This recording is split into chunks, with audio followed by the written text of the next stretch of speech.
Hi everyone, welcome to Astrology Esoterica Academy's Zorya Sacred Astrology YouTube channel, where I will be featuring videos focused on all Venusian themes such as love, beauty, and money in honor of my patron goddess of astrology, Zorya Vechilnya, the Venusian Ukrainian evening star goddess.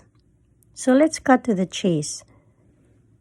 Since November 5th, Venus, the planet of love and money and beauty, has been in the conservative sign of Capricorn, the serious Saturn-ruled cardinal earth sign that prefers its tea lukewarm, so to speak.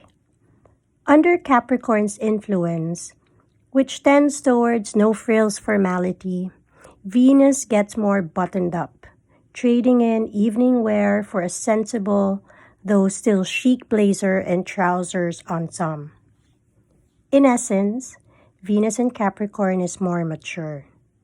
Marriage and savings, rather than flirting and splurging, shape the architecture of this transit, which has been prevalent in our skies the past 6 weeks. But now we add a slight wrinkle to this satin cosmic sheet because on the 19th of December, just 2 days from now, Venus goes retrograde for 40 days. And Venus retrogrades are very rare. They occur only every 18 months. Rarer still, a Venus in Capricorn retrograde, which hasn't occurred since 2013. Seeing, therefore, that we are in a unique zone with Venus at the moment, let's look a bit more closely at some of these moving parts to figure out how to best approach romance and finance over this 40-day span, which will end on January 29th. First, then a word or so on Venus, the main character in this drama. We'll get to Pluto later because Venus is conjunct Pluto as well. People often get somewhat confused by the fact that Venus governs both love and money.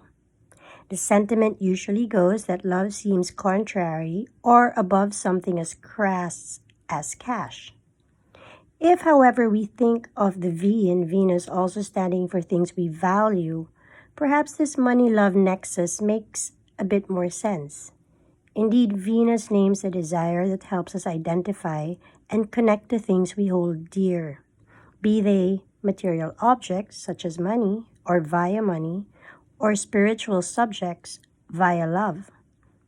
Ultimately, Venus functions as a kind of cosmic glue, unlike, say, Mars, the cosmic knife. When Venus goes retrograde, this cosmic glue gets stickier and a bit messier. As with all retrogrades, we are technically watching a planet move backwards in the sky relative to us on Earth. But what we are feeling is the planet becoming more moody or ornery. Like people, planets don't necessarily enjoy going backwards. And like a disgruntled boyfriend or girlfriend having to catch a super early flight, a planet in retrograde tends to act sluggish with an undertow of hair-trigger irritability. Things feel difficult during retrogrades, especially at the beginning of them. So watch out for the first week of December 19th, the first week of the retrograde period. Thankfully for us, this Venus in Capricorn retrograde doesn't look to be riddled with personal scandals, sexual or otherwise. Quite the opposite because of Capricorn. The goat has a grounding, stabilizing effect on Venus. It's a reflective, slow-moving, governed by Saturn, which relishes longevity.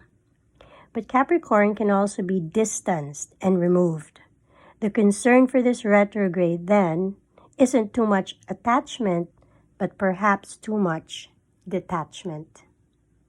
You may find yourself wishing for more space to reflect on love, partnerships, or how you're spending your time, Capricorn, and money, Venus and Capricorn.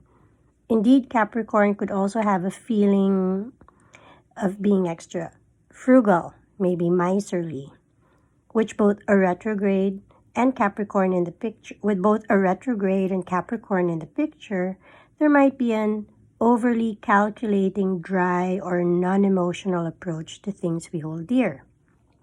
And as such, loved ones may feel put at a distance as you think about your future and next moves. So a few words of advice then. Keep your communication open. Don't go on long walks alone in the cold or retreat into a private fictional world of Pride and Prejudice, thinking about the Mr. Darcy who got away. Retrogrades can be times of heavy nostalgia for old loves. Instead, stay social and talkative. With that in mind, Mercury the messenger goes conjunct with Venus on the 29th. This marks a great day to put into words things left unsaid. It's a time to mend fences and bring loved ones together through the candlelit glow of words spoken at the right time. Try not to actively seek out new relationships. Venus in retrograde is not an auspicious time for inaugurating sojourns in love. It's a lopsided period for romance. Consider too that Venus rules beauty. So while a Venus retrograde could indicate breakups, it can also be a moment for cosmetic stuff and miscues, like bad haircuts and the like. Moreover, because Capricorn is associated with skin, there could also be some issues with complexion over the next month or so, which sort of makes sense because it's colder season, so dry skin, don't forget to moisturize. Breakups and breakouts, this doesn't sound so good. Extra vigilance with skincare will really help. And make sure too that you trust your hairstylist because now is not exactly the best time to go to the salon. Finally, be particularly aware of Christmas for bad vibes. Dark and disturbing Pluto goes conjunct with Venus then. If there were any chance of a sex scandal, this would be the day. It seems the cosmos is not without a sense of irony. But in all seriousness, a Pluto-Venus conjunction is known for obsession and potentially unhinged behavior. Just beware of that as you're carving the Christmas goose or drinking hot buttered rums around the tree. Try to say extra light this day. No wild texting to you-know-who. So Venus retrogrades are periods to reassess our relation to love and money. And is it time to move on from your current living situation? Is it time to put roots down somewhere with someone? Should you tie the knot or undo one? While these kinds of questions are always with us, they might feel heavier in the next month under the weight of Capricorn. The Venus of spring flings was yesteryears. So that's it for today. I hope that gave you some things to think about with the upcoming transit of Venus and Pluto and a conjunction also to Mercury on the 29th. Thank you very much for listening to Zorya.